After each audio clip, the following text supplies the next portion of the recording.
ये अखंड स्मृति, ये बहुत बड़ी वस्तु, ये बहुत बड़ा लाभ इसी से लाडली जो दिखाई देती है, इसी से दिखाई देती है। ध्यान रखना, बार बार आपके जो स्मृति चल रही राधा राधा, सब सत्संग सुनो, सुनना चाहिए, बैठो, सार बात को पकड़ो, स्मृति बार बार राधा राधा। हम कहते मंत्र नहीं चल रहा आपसे, और कुछ नहीं चल, राधा राधा नाम सुधा रसम, अमृत रस है। आचार्य चरण कह रहे इसी से सारा काम बन जाएगा। राधा नामैव कार्यम अनुदिन मिलितम, यदि तुम्हें राधा नाम जपने को मिल जाए। अब जैसे कोई कहता है कि किस ग्रंथ में लिखा है, अरे जब कितने ग्रंथ पढ़े हो तुम, कितने ग्रंथ पढ़े हो, 2-4 पढ़ लिए होगे तो कह दिए ग्रंथ। अगर एक ट्रक लाया जाए और उसमें ग्रंथ सब रखे जाए तो ट्रक भर जाएगा, ग्रंथ की कमी थोड़ी होगी। एक एक पंथ के कितने कितने ग्रंथ हैं। आप जानते हो वृंदावन प्रेम रस को, नित्य विहार रस को, उनके ग्रंथों को पढ़ा नहीं, कैसे जानोगे? भक्ति का भी बहुत स्वरूप है। किस कोटि के तुम भक्त हो, किस कोटि के ग्रंथ पढ़े हो, यहां आओ। भगवत रसिक जी कह रहे वेद रसकन की वाणी, केवल राधा रस ही भरा हुआ है। ये वृंदावन धाम है।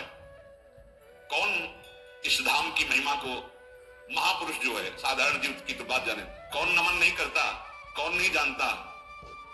वृंदावन का ये एकांतिक प्रेम रस रसिकों की वाणी में मिलेगा। भगवत रसिक, रसिक की बातें रसिक बिना को समझ सके ना।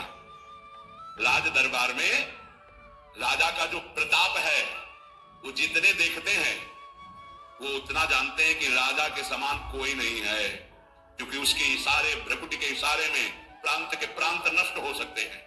वो राजा का वैभव देखते हैं। ये है राजा प्रताप, राज प्रताप। और जब वो अपने महल में जाता है, अपने राज पद से उतर करके, फिर जो स्वरूप का दर्शन होता है, उसका प्रेमी रूप, वो प्रेमी रूप वो सभा वाले नहीं जानते, सभा वाले नहीं जानते। अगर उनसे कहा जाए ये जो महाराज की भ्रकुटी का तुम प्रताप देख रहे हो ना, किसी की भ्रकुटी का प्रताप ऐसा भी कि तुम्हारे महाराज घुटने टेकते हो, जैसी हरिवंश प्रताप रूप गुण वय बल जाम, जिसे वेद भी नेति नेति कहते हैं, ऐसा राजा है हमारा। वृंदावन के राजा हैं, लेकिन वृंदावन नाथ पट्ट महिषी, निर्तन भ्रकुटी बदन अम्बुज मृदु सरस हास मधुबोलन, अति आसक्त लाल अली लंपट बस की ने बिनु मोलन। ऐसे कैसे समझ में आएगा? कितने शास्त्र पढ़े हो, ऐसे ऐसे ग्रंथ, रस ग्रंथ हैं, वो चिंतन के लिए हैं, वो प्रवचन के लिए नहीं। वो आहार है रसिकों का। संप्रदाय नवधा भगत वेद सुर शरीर नीर, ललिता सके उपासना है सिंहिन को चीर, है सिंहिन को चीर रहा है कुंदन के बासन, कह बच्चा के पेट और घट करे विनाशन। बोले जो चतुर संप्रदाय